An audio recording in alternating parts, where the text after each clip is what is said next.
Welcome everyone to today's session from Credo. We have the InfoLit Learning Community webinar series continuing today. We're going to focus on what's new in information literacy. Credo's interns will discuss their current work. I am Carmen Scheidel. I'm your host for today, so I'll be here on the back end helping out and hosting the sessions. And I'm really pleased to announce Henrietta Verma, the Customer Success Manager from Credo, will be kicking things off today. She goes by the name Etta, so you can definitely call her Etta. And I'm going to turn things right over to you, Etta. Go ahead and take it away. Great, thanks Carmen. And welcome everybody, thanks for tuning in. So today I wanted to tell you about a few new publications that will help improve your thinking and practice in information literacy. So the first is a library. Oh, I should mention, I will post information about all these items in the resources section of the learning community, so you don't have to madly take notes on what they are. It will be there for you afterwards. The first is this Library Journal article that's by me, and it's in the July issue, the current issue of Library Journal. Excuse me. The article looks at what's new in information literacy by looking at research in that area that's going on in library schools, conducted by both librarians and students, and sometimes both of them together as a team. Not the whole article discusses information literacy, so I just pulled out a few of the points that have to do with IL, so we can concentrate on those today. The first one is useful. The first section that I want to discuss is useful if you were teaching your students about privacy in IL classes. So it relates to a project that was done in Pratt Information School here in New York City, and it is by, let me check my notes, a student called Allison Nellis. And this was done in 2016, but I think it will still be new to many of you, so I decided to highlight it today. Allison created an educator's guide to a show called Mr. Robot. And Mr. Robot is this fictional kind of mystery thriller show that the star of it is an engineer at a cybersecurity firm. And each week, or however often the show is, he tackles some, espionage or this type of thing. And Allison's report looks at how to use the episodes of that show to teach students about privacy issues in cyberspace. And I will post the link to that right now. Her report, here's first of all the link to the Library Journal article, and then the link to Allison's guide. So you can read about the guide and then read the guide.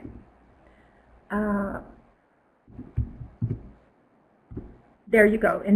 Both of those links are now in the chat box, and I'll post them later in the Lit Learning community, as I said.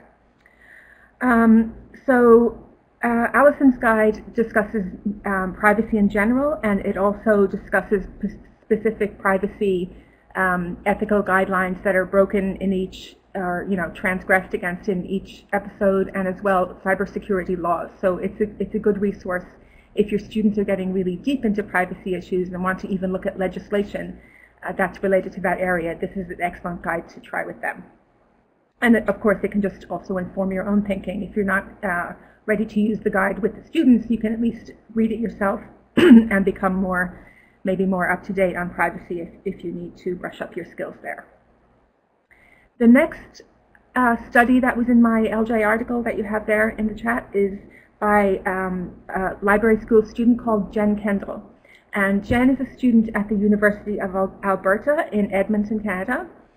And her study is not yet available, so this will be something that we're waiting for, and that Jen has promised to come into a webinar like this to present when it's ready, and that's going to be next year.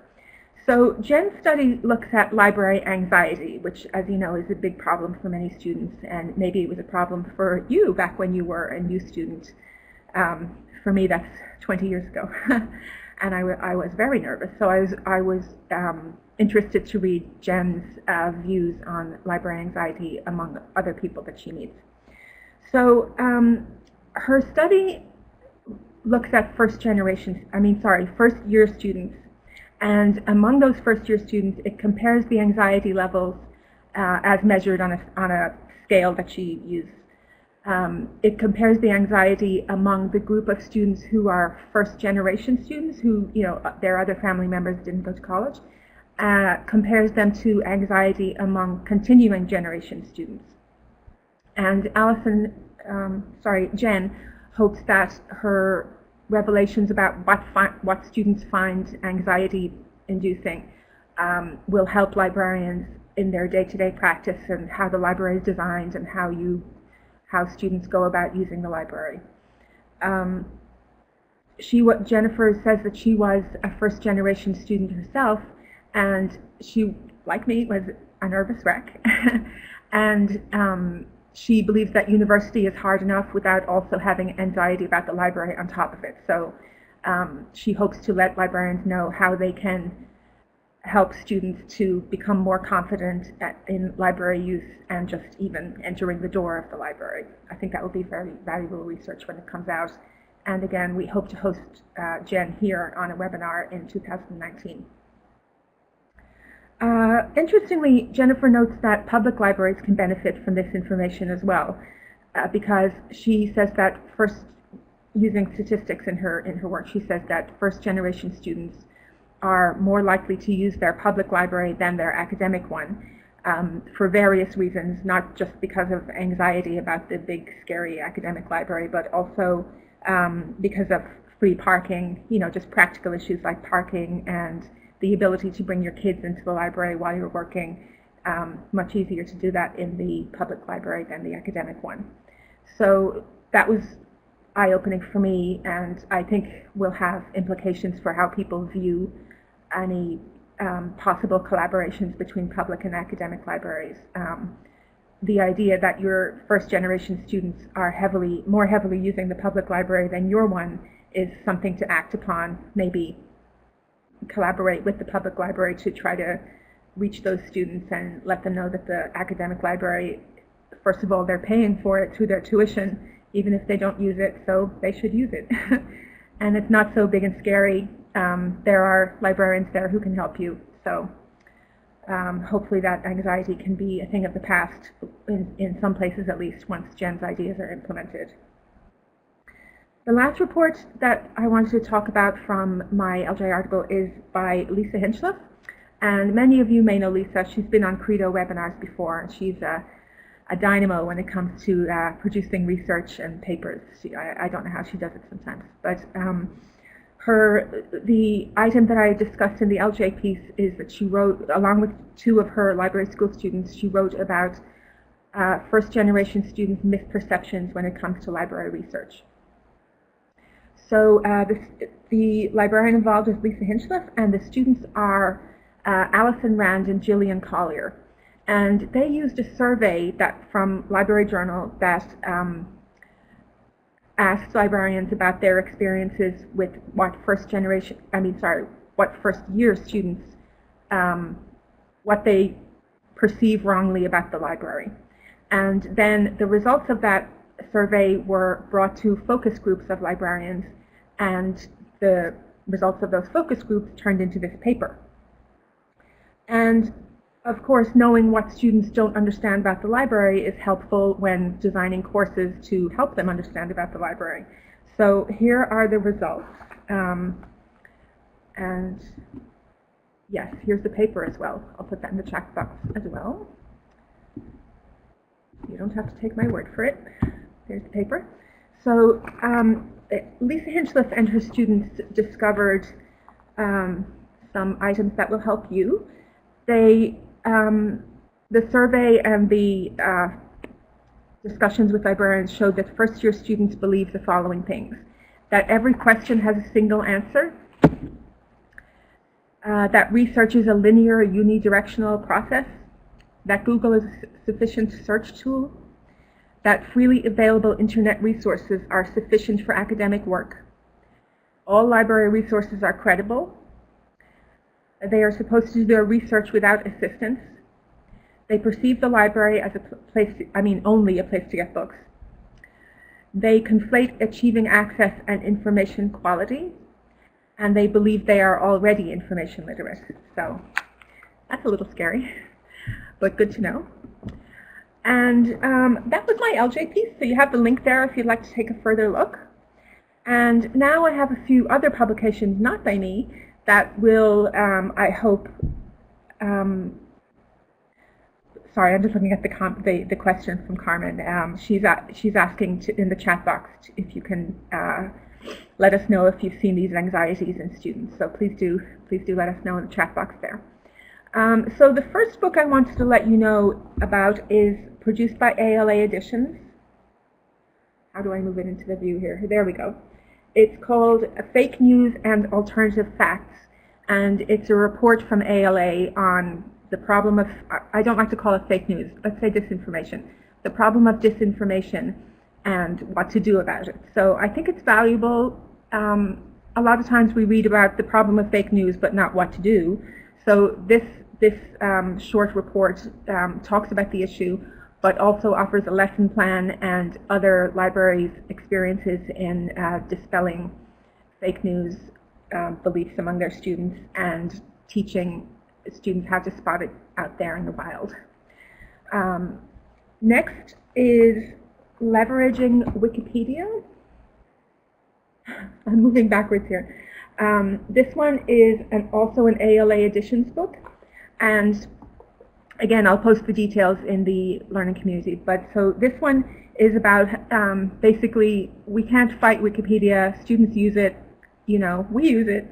So here is how best to use it in information literacy classes, and how to do related activities like edit-a-thons and that type of thing at your library.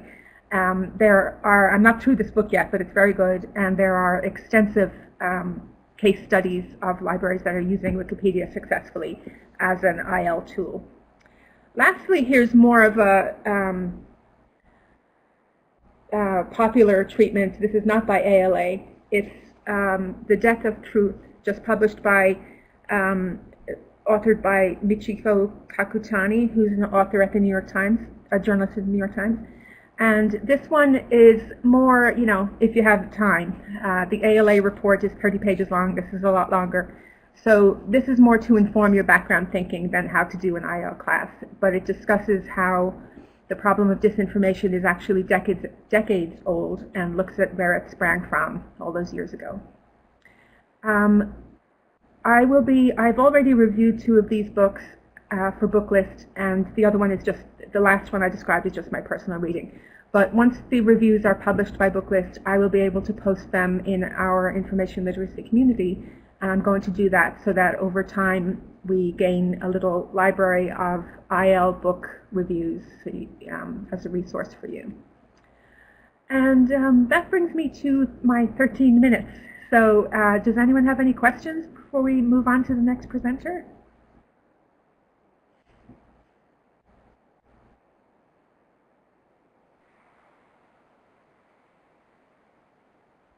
I see people typing.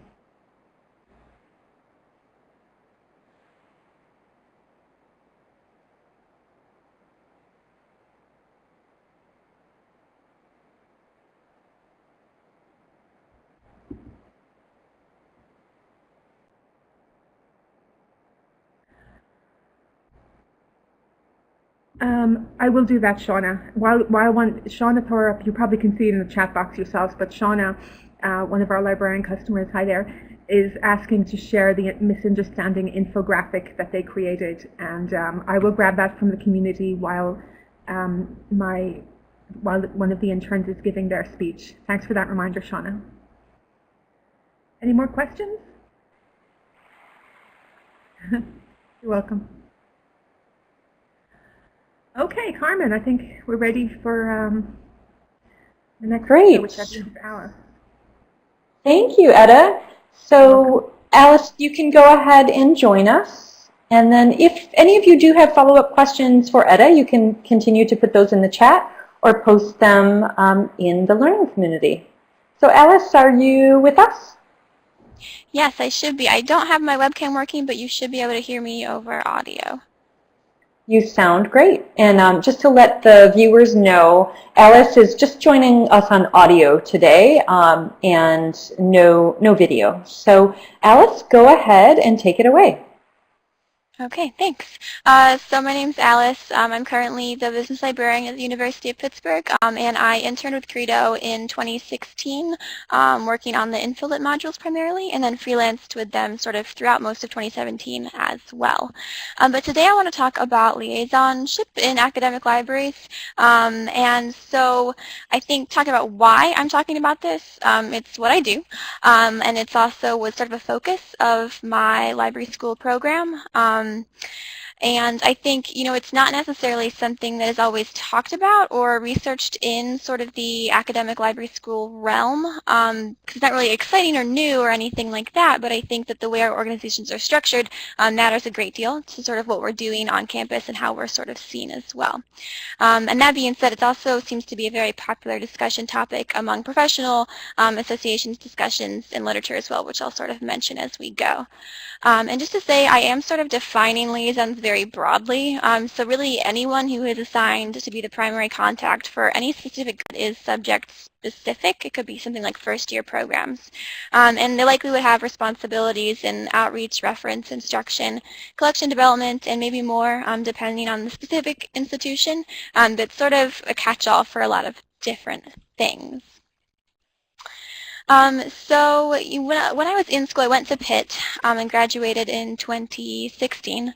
I did the academic libraries track there, which sort of didn't necessarily have a course specifically on liaisonship, but did have different courses that sort of were emblematic of the different work that we do. So I had a course on reference, one on instruction, collection development, outreach marketing, things like that.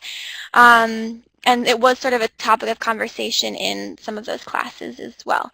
And I also, at one point, had to do an assignment researching my desired career path. And I really did want to be a liaison sort of from the very beginning. And so that's what I did mine on. I got to interview somebody in the field. So it's definitely been something that I've been thinking about for a while.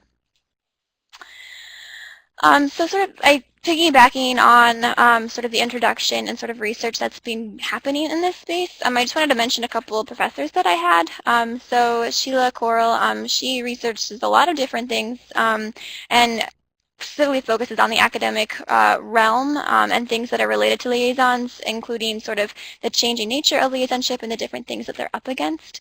And sort of at the same time that I was learning all of this material, I was also taking a course by Dr. Liz Lyon on research data management, which was sort of a slightly different angle or concept, sort of compared to all the more traditional courses that I was taking, which I think sort of gets into a lot of where the tension sometimes arrives between being a liaison and then also trying to do all this other stuff that keeps on popping up as well, which I'll sort of talk about more in the coming slides.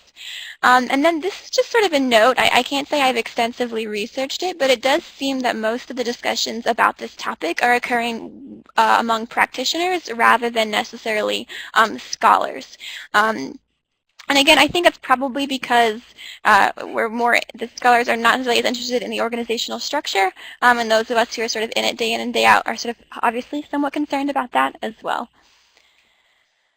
So this page, it really just has a bunch of links to some different things that are happening regarding talking about liaisons, different models, what's working and what's not. I'm not going to go over each of them, but they are linked here in the slides. They're available for you so that you can see all of those. There's sort of been a lot of conversation, at least that I've been aware of, over the past couple of years from different organizations and groups about sort of what is happening with liaison models, what people are changing them to, what they have been, how they've become the way they are. And sort of to boil it down into a really brief overview, I think the major themes from all of these different types of studies and outlets has been that there's this concern over the workload. So we keep on adding more and more and more things to what a liaison should be doing, but not necessarily taking anything away. So we might be adding on, services for research data management, but not taking away any of the reference instruction or outreach that we're doing. So that seems to be a common thing that pops up in pretty much all of these different outlets. And I think it raises some other questions also about, okay, so we have these liaison models and these programs, but what is that doing for us? Is that still meeting the needs of our academic research community? Yes or no? And if not, then what can we do to change it to actually make it sort of both feasible for us to do and scalable, but also, meeting the needs of the current research landscape, especially as things get more interdisciplinary and things like that. So a lot of people seem to be proposing team-based approaches, which I think is really interesting. There's a lot of different examples of what people are doing in that ARL June 2018 issue of the Research Library Issues. They profile a few different institutions and what they have been sort of doing to try and address this. So I'd recommend checking that out if you're interested. So I think oftentimes if we're thinking about a functional specialist, so in this case I'll talk specifically about information literacy, you can see how we're moving away from traditional bibliographic instructions, so like your generic sort of orientations and library tours, and sort of moving towards and trying to do more embedded teaching, flipped classrooms, co-teaching with instructors in disciplinary areas, helping them really create successful assignments, creating online learning objects, whether those are videos or tutorials or courses or whatever. Then assessing the IL. It's not enough just to do it, but we also want to be creating some really helpful and informative assessments. Curriculum mapping, so trying to connect all those one-shots and different interactions we have with students. And then even teaching subject-specific or standalone IL courses as well. And so these are obviously much more time-intensive and not as scalable as sort of what was previously considered the norm. And so I think that raises the question of, okay, well, how can we do this all? And how can we be an expert on doing all of this? As this is only one example, we have scholarly communications, copyright, data management, all those other things that are also happening, digital scholarship. Can one person really be an expert in all of these areas? And so that's what this sort of graph on here, it's a bit small, so sorry, is trying to show one model of approaching that. It's a model that we've used here at Pitt, and the citation at the bottom is where it originally came from. Basically, the idea is that everybody who's a frontline staff needs to have a basic understanding of each of these specialties. So in this case, it might be information literacy instruction. So that if somebody comes to the desk and says, hey, I would like some help incorporating research into my class for my students, how can I do that? That person can say, oh, we have specialists who can help you with that. Let me refer you on. They can do X, Y, and Z. And that sort of gets the conversation going. The next point would be sort of the intermediary level. So that might be, most liaisons should be able to have, some ability to do some of these information literacy sort of goals. Maybe they can do embedded classrooms or flipped things or whatever it is. But not every liaison is going to be able to do all of those things because, again, limited, time and resources that we have. So that's where you have the experts. And so that would be sort of when you see institutions hiring instructional designers, instructional technologists, or even people dedicated to online learning, librarians, things like that. And so that way you sort of have this model where you can triage support. Different people have different levels of understanding, but everybody has sort of some basic ideas so that we sort of can make sure that we are capturing people that we meet and talk to, which I think is an interesting idea. So we'll sort of see how that continues to keep on going. And so just a quick note, my professional experience working at Pitt the last 2 years has been pretty in line with what I've been hearing and reading and what I was taught in school, actually. So I think that's a good sign normally. And I also think that the tension that I find for myself personally is between needing and wanting to provide that point of need support for people who just come up to me or email me, then also wanting to do those, quote-unquote high impact things, which are going to be the more time intensive and take a lot more planning. It's often difficult to do it all, at least I find that to be true. And then I think, when you're reading about all this stuff when you're a student, it's easy to be like, oh, well that seems, manageable, or you can overcome that challenge. But I think, obviously when you're actually working, those seem a little bit more overwhelming than they did when you're just sort of learning about them. So switching gears a little bit, I just wanted to close by talking a little bit about what we can see in job postings, sort of focused on instruction and liaisonship. So I have access to a resource called Labor Insight, which is provided by these, and it essentially is a jobs posting database. So they scrape all these job postings online and then allow you to sort of interact with them and sort of do different searches. And so you can see sort of my search criteria there, but essentially I'm trying to get at postings that are looking for liaison type positions. or people who work with liaisons sometimes is what comes up as well. And so those are some examples of the positions that are coming up. And then when looking at the skills that are then listed most commonly in those job postings, overwhelmingly teaching skills are by far the most common. So in 58% of those postings, 58% of them require or are listing a desire to have people with teaching skills listed. So those top three are all sort of information and teaching related. There's also some further down about LibGuides, which I personally view as sort of an instructional resource to use. And then also I think there's one also on instructional design further down to the bottom. So this sort of tells me that sort of nationally, postings that are looking for liaison librarians are really looking for people who have strong teaching skills, which I think is interesting. And then to just sort of close out, this is looking at the baseline skills. So that would be soft skills, essentially, is what the database is calling them. And this one sort of has a wide range of things, which I also think is interesting, ranging from research to written communication, writing, problem solving. My favorite is the building effective relationships. I've done a lot of searches in this platform, and this is the first time that's ever come up, and I think that that is just really fascinating because when you think about it, that, to me anyway, is a lot of what a liaison is doing. So I think that that's pretty fun. So I think Shauna had a question, what is the difference between the first three in this slide? I don't know if you're talking about this slide or the one before it, because those three were very similar. If the specialized skills one, I know you're typing to respond. We will see. Yeah, so this slide right here. So this one, it's just really how they're coming up in the postings. So what this is doing is basically looking at the keywords that are listed in each job description in the post, and then classifying it to certain skills that the database people have defined as being like a controlled vocabulary type of skill. I would say I don't really know what the difference is going to be between teaching and library instruction, other than the fact that library instruction is going to be sort of a subset of teaching, I would say, and then information literacy could in theory include both an understanding of what that is and then also how to teach that to others. But that's what I would say. I'm not entirely sure, but you'd probably have to ask the database people exactly what they're meaning by those words, but that's, I'm assuming, how they've classified them. But yeah, it's really fascinating. I think it's very interesting. So that's pretty much, I think, the end of what I wanted to say. I just thought it was cool to kind of look at the different skills that are being requested. So yeah, I think that's pretty much it. I think liaisons are very interesting, and I think I'm just looking at my notes, but pretty much all I had. So thanks. Alice, do you want to do a poll? Sure, I can. I sort of forgot about it, so. Yeah, here, let's go ahead and do your poll. We have a second. And in the meantime, while you are filling out the poll, you can just select one of those radio buttons to place your response.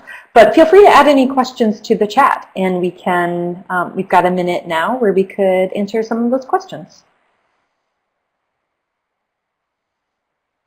What do you think of that result, Alice? Yeah, I assumed most would, especially as it's sort of like you're advertising to IL related people as well, and I think most of us who are doing that do probably have some sort of liaison responsibilities. And whenever I go to like conference presentations that are talking about liaisons, they're always like jam-packed, like there's like no room anywhere in the building. So it definitely seems to be something that resonates with people, and I think it sort of just shows that we maybe need to look at how we're doing things, and maybe there are better ways we could do it as well.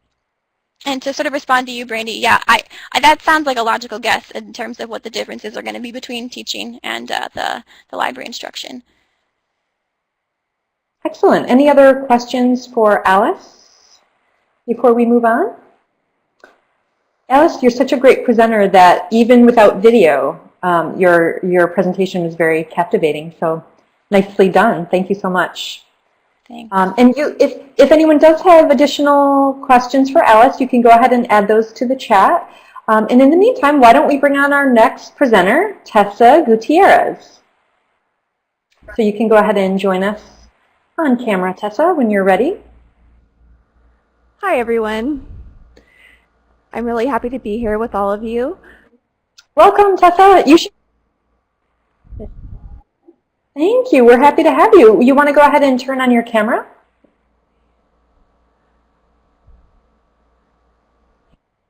And as Tessa's getting set up, Let me introduce her. Tessa Gutierrez is the instructional design intern at Credo and a recent graduate of San Jose State University iSchool. So Tessa, go ahead and take it away. All right, so as Carmen mentioned, I am a recent graduate. I graduated in May from San Jose State University. And I've been an instructional design intern at Credo since November of 2017. Just to give you a little bit more about my background, I also have a master's degree in psychology and a background in applied behavior analysis, working with children with autism. So when I was in the MLIS program, I often received the question, why are you in library school when libraries are becoming irrelevant and everyone can get their information online? So, several of the classes that I took in the program, but particularly a class called the Hyperlinked Library, helped me to be able to answer those type of questions and also to understand more of what libraries are doing now to stay connected with their communities and modern society.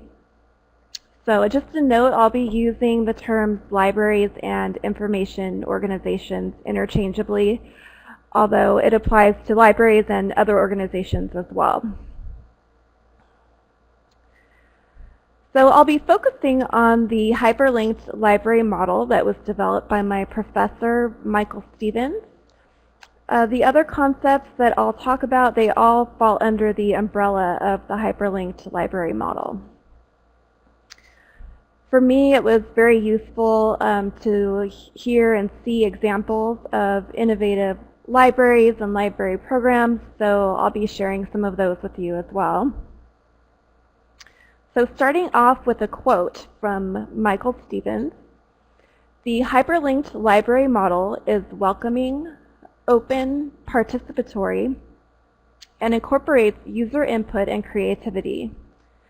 The hyperlinked library is human, and its communications and conversations, externally and internally, are in a human voice. It is a playful model emphasizing collections and spaces that evolve via user and staff participation in a transformational anytime, anywhere service dynamic."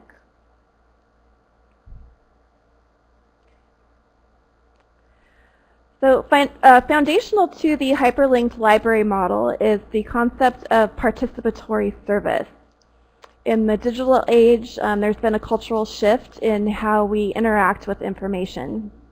Traditionally, information has been something that is viewed or consumed, but it's become much more interactive.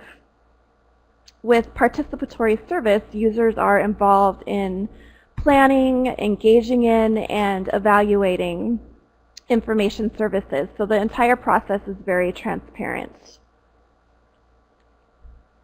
It involves staying in tune with the needs of the community and creating an interactive atmosphere. There's also a focus on connecting people with each other, with information and with culture, engagement with community partners, cross-disciplinary programs, and awareness of cultural trends. Participatory libraries are finding creative ways to connect and stay relevant in their communities and to meet their patrons' needs. They play a strong role as community hubs, and they provide classes, workshops, cultural events, and resources. And they meet the needs of their communities through everything from homework help to aerobics classes, gardening, movies, and musical story times. They provide experiences, which is valued and expected in today's culture.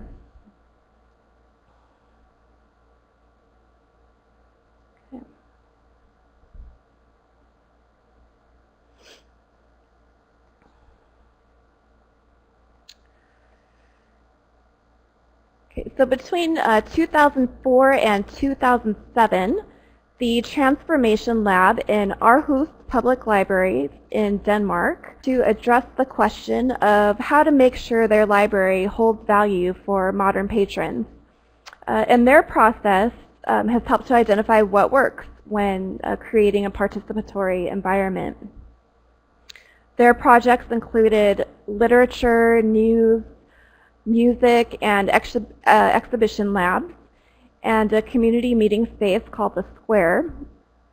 And based on feedback from employees and library users, they learned the importance of having a flexible space,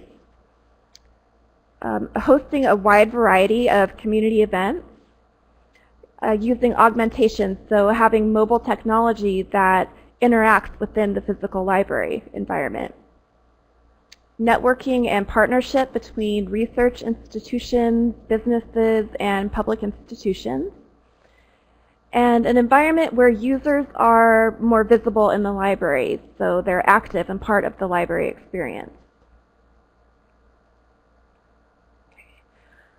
So I'm going to go over a couple of examples of participatory libraries. And I am going to go over a few of the programs at the libraries. I won't have time to go over all of them, so if you want to explore further, you can go to the links on the slides. So the first one is the Escondido Public Library, which helps to connect its community through local history.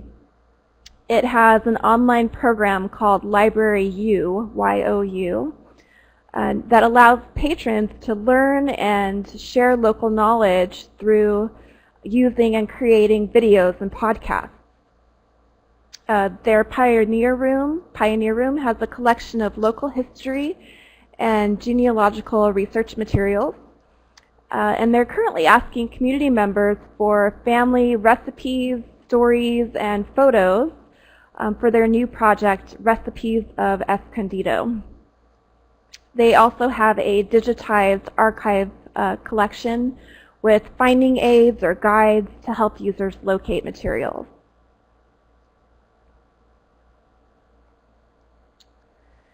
Libraries are also becoming leaders in the sharing movement, lending items like toys and tools, seeds, so people can plant gardens, chess sets, cooking equipment, fishing poles.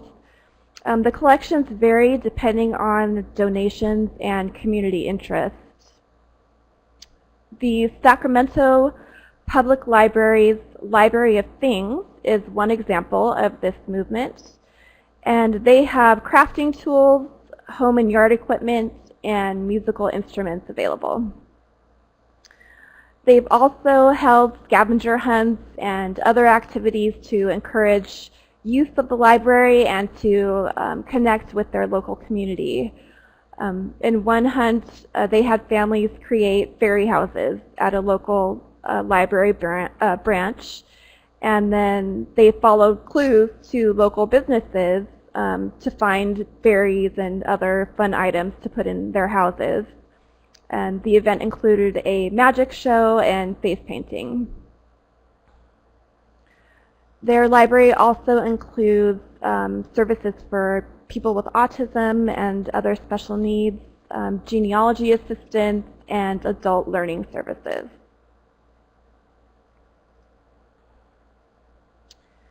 The Denver Public Library has a free streaming service that has music from local bands that the community can access. They have resources for business development and consultation with a reference librarian through their Biz Boost program. That's B-I-Z, Boost. They have a service for patrons who are unable to physically go to the library, so they have volunteers bring books, audio, and other materials to their homes.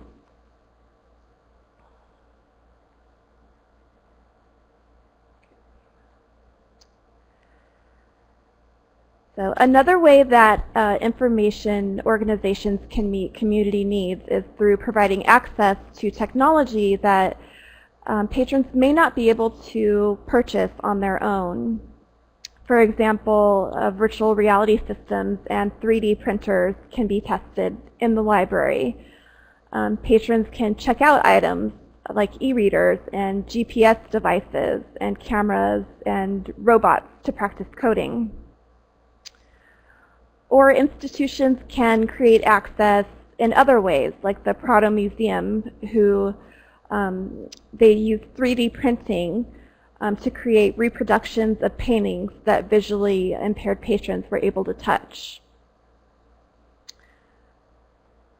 Technology can be used to enhance learning and encourage creativity with things like video and audio recording equipment, graphic design software, and digital photography labs. And it can be used to increase engagement with library users through online reference services, online gaming environments, interactive gaming spaces, and groups and social sites where people can discuss books and information.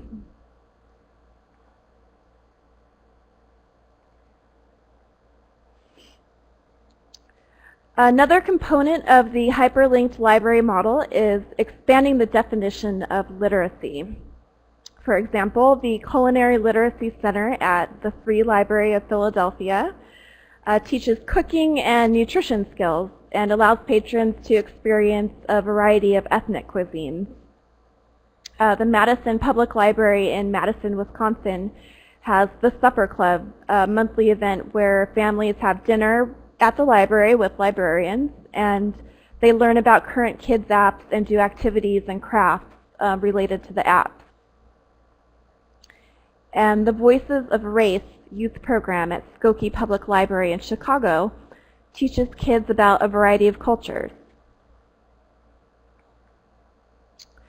The hyperlinked library model also involves letting kids and adults learn through play and exploration.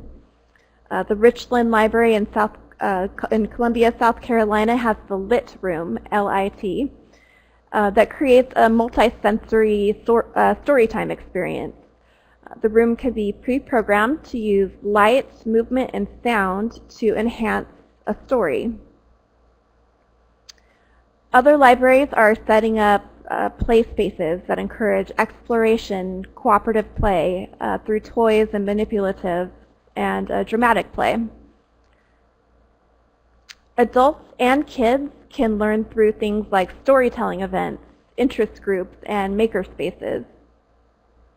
So learning through play encourages exploration and adaptation, which is increasingly important in today's fast-changing information landscape. So finally, another thing that information organizations can do is bring learners together to explore with each other and with mentors from the community. The Hive NYC network, which includes Brooklyn Public Library, New York Public Library, and Queens Library, connects kids with digital educators to build technology skills through play and exploration. They also use gamification and digital badging to create challenge-based learning opportunities. So those are a few of the concepts that I learned during my time at SJSU's iSchool, and thank you for listening.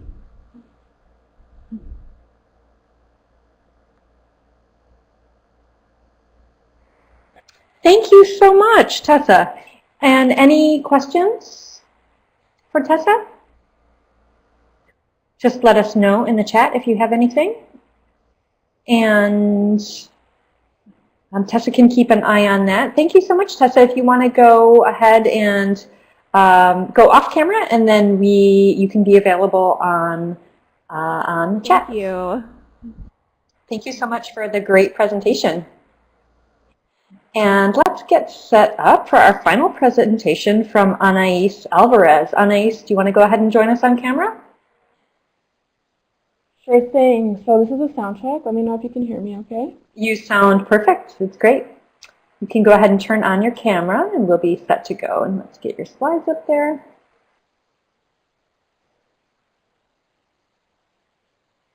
And hello, everyone. Excellent. Hi, welcome. So we are delighted to close today with Anais Alvarez, MS Library and Information Science, concentration in Information Science and Technology at Simmons College in Boston.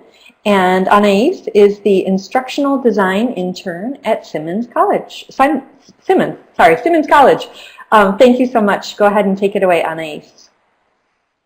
Hello everyone. So I'll be talking about some UX research I did at Simmons, and we'll be going over the potential for information services. So this involves libraries as well as anyone that deals with databases or online products.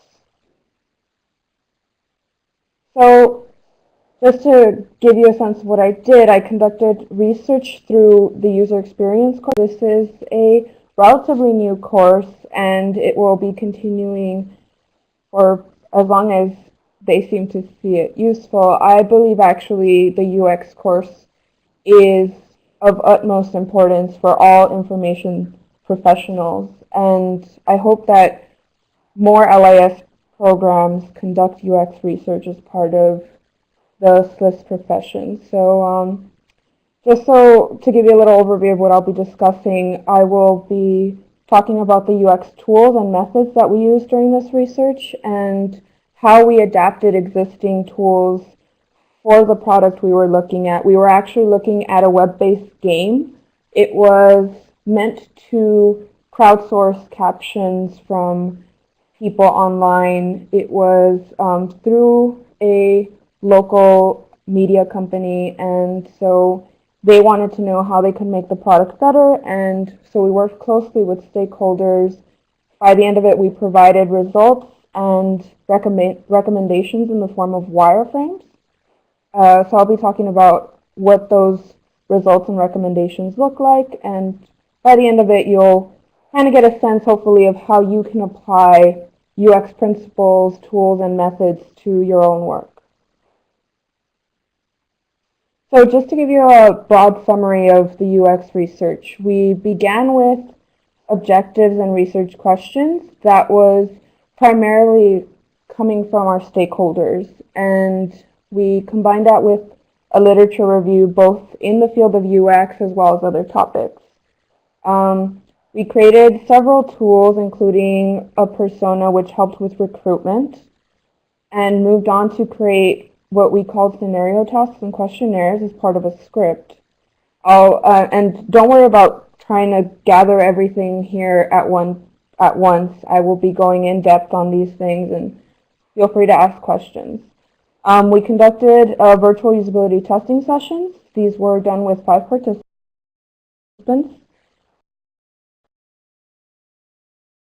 And through a combination of data collection and heuristic evaluations, we achieved the results that led to the recommendations, and finally wireframes, which are basically mock-ups of websites. And so our test objectives were primarily dealing with engagement and retention. We were again working on a web-based game, and if you've ever done captioning, it can be a very tedious task. So the goal of our research was to find a way to make the game fun, engaging, have users returning to continue captioning so that ultimately the stakeholders' goal could be achieved. Their goal was to have public videos accessible, captioned, and free to the public. So we had a list of 3 primary research questions. These dealt with the engagement and retention goals that we had in mind.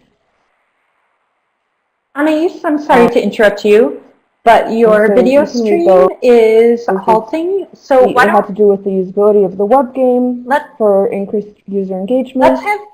What design improvements could be made for the web game to increase the quality of the user's game experience. Anais, let's have you and pause finally, your what gaming camera. usability practices can be applied to the web game to attract and retain users. We conducted a literature review. The topic, we looked at methods of quantifying user frustrations and reactions. This was used to code what we had on video for our users during the usability testing. And so that kind of helps us it adds on to our results, you'll see in later slides. And finally, we looked into the motivations of playing video games, what gets people to play, what keeps them playing, and factors such as that. So one of the things that we created, one of the research tools, I should say, is a persona. Now, this persona is a representation of the target user. And so what you want to do when you create a persona is have, first, very detailed research on who your market is, and then try to kind of, this is where you move into the fictional portions. You want to create a character that you imagine would use your product, and the details have to be related to the product. So if your product is on the higher spectrum of the technological skill, you want to make sure that your persona fits the character that would use such a system. So in our case, we had a persona. We named her Carol. Have a picture of her there. That's not, you can just grab a shot from the internet, obviously Creative Commons, but she's 25 years old, so we imagined, based on the information we got from stakeholders and our own research, that she's going to be 25 years old, college educated. She will be a mobile gamer, meaning she constantly plays games on her mobile device, maybe sometimes will play games on her desktop, and she should have reasonable technological skills. Now, we chose a female for this because, according to a lot of our research, the crowdsourcing is you have a higher participation from female users than you do from male users. And finally, again, this was all based on information gathered both from stakeholders, what they thought their market was, and then by our literature review. The other tool we used was a heuristic evaluation. Now, a heuristic evaluation is basically usability experts gathering together to review a site or a product, and they compare it against a list of accepted usability principles in order to identify potential usability issues. Now, you have to have already created the usability principles list, meaning that you should have a paper in front of you with a list of items that you're looking for, and you can check off whether your product meets or does not meet those principles. Now, depending on what type of heuristic you use, this can involve a simple check-off box, or it can be more in-depth. We used 2 different heuristic evaluations, including a general heuristic and a game-specific heuristic. In both cases, we would both check off whether a requirement was met, but we would also write notes and rank the significance of the usability principle. So for example, if there were some glitches in the product that might affect usability, that might be an important thing to note, and how it affects the system as a whole would be something that you would note. And finally, a part of this heuristic evaluation is that you use a scale to rate each of these issues and then kind of rank how severe each one is compared to the other. This helps prioritize the problems and how you're going to approach the solutions. Now, obviously, there's never enough resources to solve all problems. So what you want to do is figure out what's really affecting your user experience and what would make the biggest impact with the least amount of resources.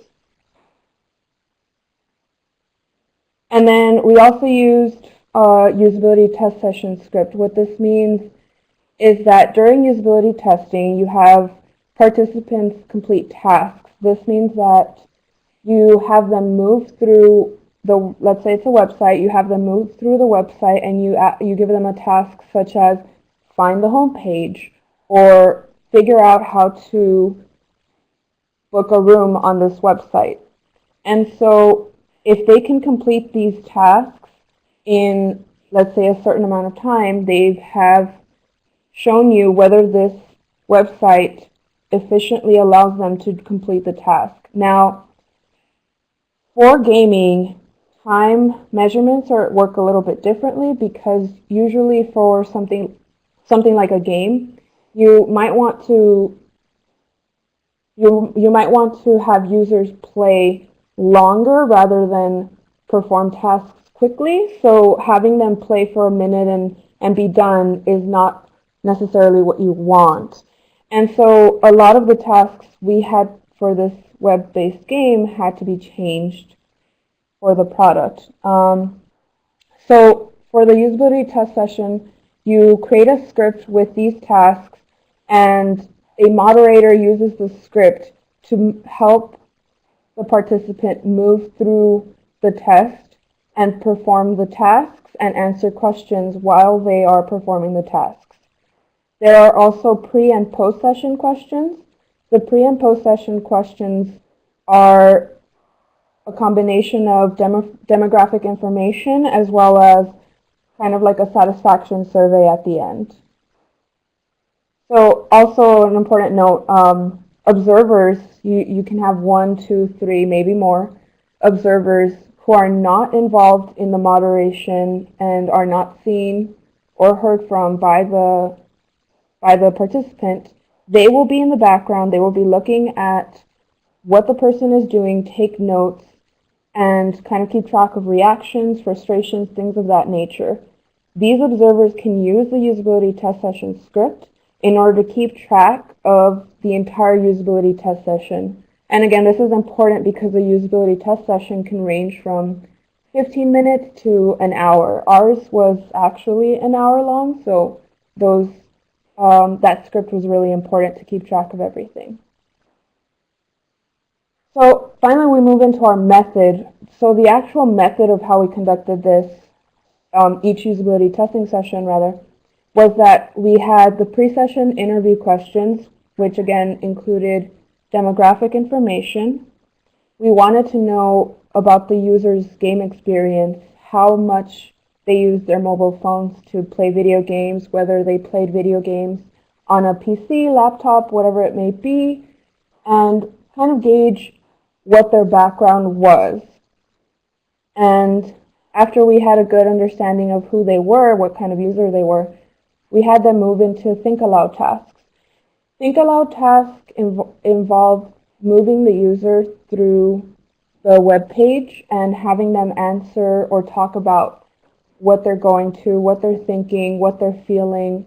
And like, it's kind of self-explanatory. They think aloud, and the moderator is kind of egging them on, trying to be unbiased, but also have them speak about what they're thinking. So that involved the navigation of the home page. In this case, there was a preferences page as well. And it also involved some background on the web game. So for each task, you need to have some information given to the user so that they understand why they are there. You want to have them with as similar of a context as your supposed persona has. So if they're coming into that website because they're looking to be a crowdsourcing guru and add to the community, then you need to let them know that that is what they're there for and that that is what the web page is intended for. And so that is the type of context that you want to give them. You do not, however, want to give them too much information because you might bias the results, and then that could actually hurt how much you end up, how much useful information you end up getting from the research. So in our case, we had them play through three games. The website actually has 3 mini games. And so for each mini game, we gave the user 10 minutes. Whatever they wanted to do within the game, they could do. And so we just marked out what types of activities they did within the game. And then finally, after each game, they had a post-game play question. Finally, we had post-session interview questions, and that was just qualitative data on their satisfaction. So our data measurements were primarily on efficiency, effectiveness, and satisfaction.